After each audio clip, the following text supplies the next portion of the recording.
또 하나 말씀드리고 싶은 것은 이제 퇴고인데요. 결국 글을 퇴고한다는 것은 처음에 제가 어떤 글을 하나 썼을 거 아니에요. 그건 일단 나를 표현한 거죠. 퇴고라는 과정은 일종의 그 소통을 하기 위한 용도인 거죠. 이미 표현은 다 됐어요. 근데 굳이 글을 이게 고치는 것은 내 글을 읽는 사람이 이걸 잘 알아먹고 할까라는 생각에서 이제 그 독자와 나를 연결하기 위해서 고치는 것이죠. 그 과정이 반드시 필요하죠. 물론 표현에서 그치는 글도 있을 수 있어요. 그것만으로도 어떤 의미가 있어서 퇴고를 안 할 수 있는 거죠. 그럼 뭐 일기를 퇴고할 일 없는 거죠.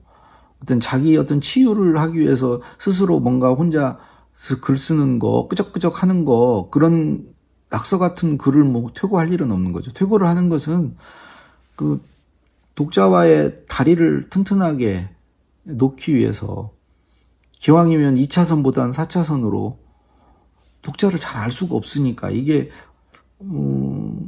하기 위해서 이제 퇴고를 하는 거죠. 독자와 어떤 눈높이를 맞추는 거고 주파수를 맞추는 거고 독자의 기대에 맞추는 거고 이런 과정이 이제 퇴고인데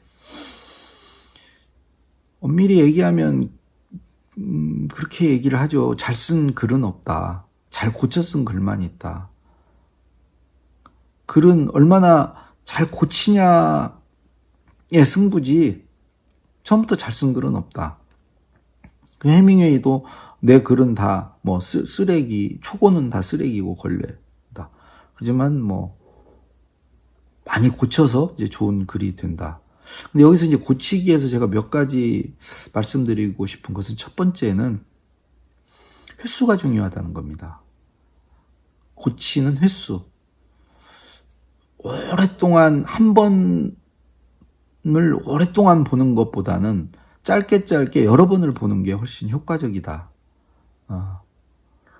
뭐 뚫어져라 본다고 오래 본다고 그래서 고칠 게 눈에 띄지 않는다. 언뜻 여러 번 본다. 이게 첫 번째고요. 두 번째는 반드시 이 안에 틀린 게 있다는 확신을 가지고 봐야 됩니다. 반드시 있어. 그리고 있습니다. 고칠 게 있어요.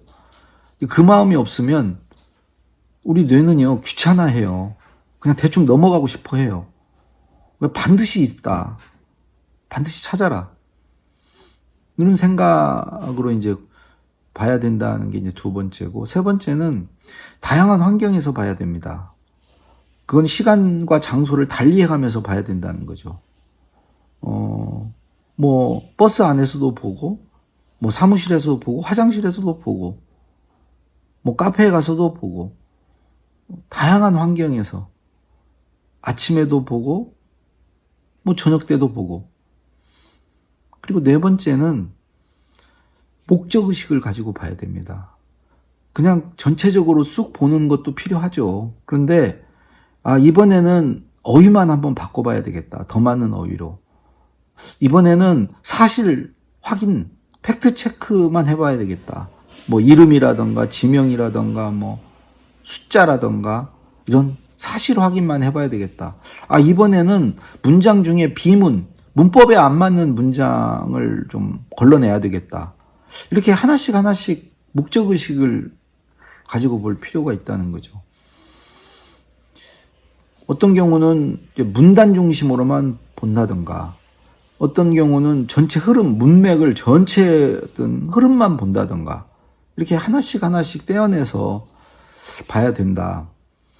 그래서 이렇게 볼 때 이제 이런 퇴고에서 전 두 가지가 필요하다고 생각하는데요. 하나는 뭘 볼 건지에 대한 체크하는, 보는 그 리스트입니다. 내가 글을 고칠 때 뭘 볼 건지. 그 체크리스트가, 제가 이제 직장에 있을 때는 제가 보고서를 하나 쓰면 한 48개 항목의 체크리스트를 제가 만든 겁니다. 그 체크리스트를 놓고 그 체크리스트 하나하나를 체크한 거예요. 예를 들어서 무슨 내용인지 못 알아먹겠는 대목이 있는가?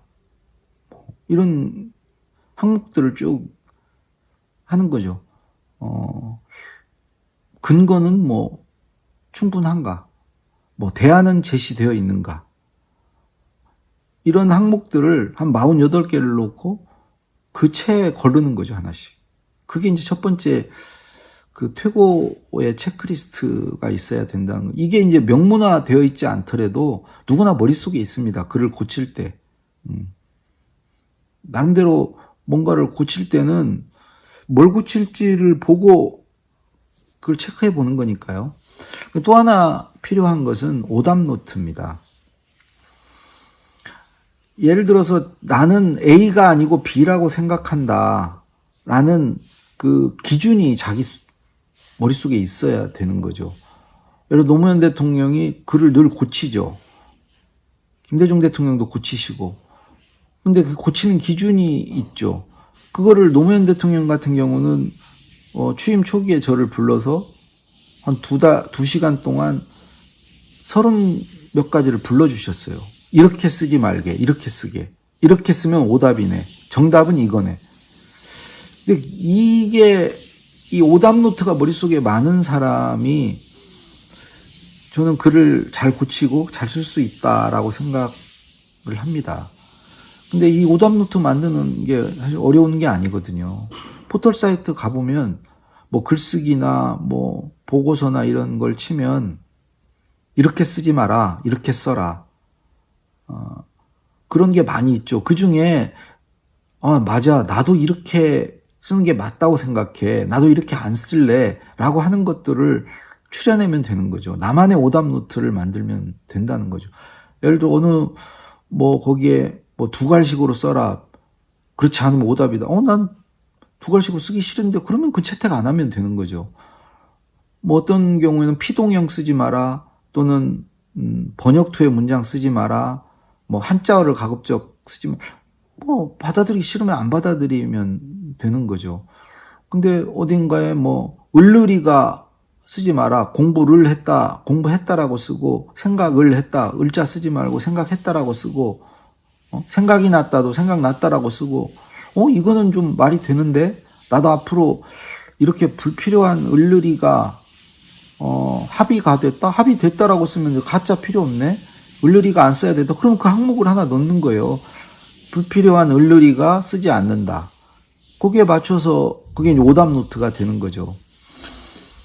그래서 앞서 말씀드린 이 체크리스트와 이 오답 노트를 2개를 다 가지면 사실은 그렇지 않겠습니까? 윗사람들이 지적할 만한 걸 안 쓰게 되죠. 오답을 안 쓰는데요.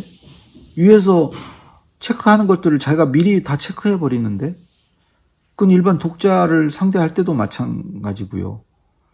독자들은 글을 읽을 때 계속 문제점을 지적하면서 읽습니다. 나라면 이렇게 안 쓰는 이건 왜 이렇게 썼어? 근데 그런 것들을 내가 다 걸러내 버리면 글이 술술 읽히는 거죠. 그거는 사실 어려운 일도 아니고요. 그 오답 노트와 체크리스트를 갖는 거. 이거는 조직 같은 경우는 조직원들이 공유하는 것들을 만들면 그게 이제 글쓰기의 매뉴얼이 되고 워크북 같이 이런 것들이 되는 거죠. 그럼 불필요하게 이거 이렇게 쓰고 고치고 그때그때 그 사람에 따라서 또는 어떤 사안에 따라서 하는 것들을 그런 소모적으로 하는 것들을 다 않고 할 수가 있는 것이죠. 왜냐면 글은 제가 써보면 예를 들어서 윗사람과의 이제 실력 차이도 있고 윗사람과 생각하는 방향의 어떤 다름도 있을 수 있는데 이런 부분에 대해서 아주 기초적인 건 서로 합의를 하자는 거죠. 그래서 예를 들어서 부서 단위에서도 가능합니다. 윗분이 나는 이런 거 체크한다. 그리고 난 이렇게 했으면 난 이건 아니라고 생각한다. 이렇게 맞다고 생각한다라는 것을 명시적으로 미리 알려주고 공유하는 거죠. 이제 안 그렇지 않으면 사실은 밑에 사람이 그때그때 아는 것을 계속 추가해 나가면서 그 매뉴얼을 완성해 가야 돼요. 윗분이 이런 건 싫어하는구나. 이런 걸 체크해 보는구나. 단순히 뭘 고치는 것만이 아니고 보고서 갖다 드리면은 보고서 읽고 나서 뭘 물어보는 것들이 있잖아요. 그런 게 이제 그분의 관심사고 체크 사항들인 거죠. 그래서 저는 심지어 이제 보고서를 쓸 때 윗분이 이 친구 말고 어떤 다른 친구 누구에게 주면은 더 나은 것을 내가 얻을지도 몰라라고 만약에 생각을 할 때 이분이 누구를 염두에 둘까? 누구한테 일을 다시 시키게 될까? 그러면 다시 시키게 되는 그 사람은 보고서를 어떻게 쓰게 될까? 우리 그런 거 있잖아요. 어떤 일을 하다가 내가 어떤 걸 해결을 못하고 다른 부서로 발령이 나서 갔는데 어느 날 그 부서에 돌아와 보니까 그 친구가 내 후임자가 이제 그 일을 해결해 놓은 거죠. 이런 방법이 있었구나. 근데 그 방법이라는 게 뭐 특별한 게 어디 있습니까? 다 나도 생각할 수 있었던 거예요. 미처 내가 생각하지 못했을 뿐이지 뭐 특별한 방법은 아닌 거죠. 그런 것들을 먼저 자기가 이렇게 생각해 볼 수 있는 거죠. 그러면은 이제 그 문제를 해결할 수도 있는 거고 어떤 상사의 지적을 덜 받을 수도 있는 거다. 그래서 모든 게 이제 처음부터 누구나 잘할 수 있는 사람은 없고요. 그걸 고쳐감으로써 또 맞춰감으로써 잘할 수 있는 거다. 그게 이제 제가 말씀드린 이제 독자와 함께 글을 쓰는 거고 퇴고로 글을 쓰는 방식입니다.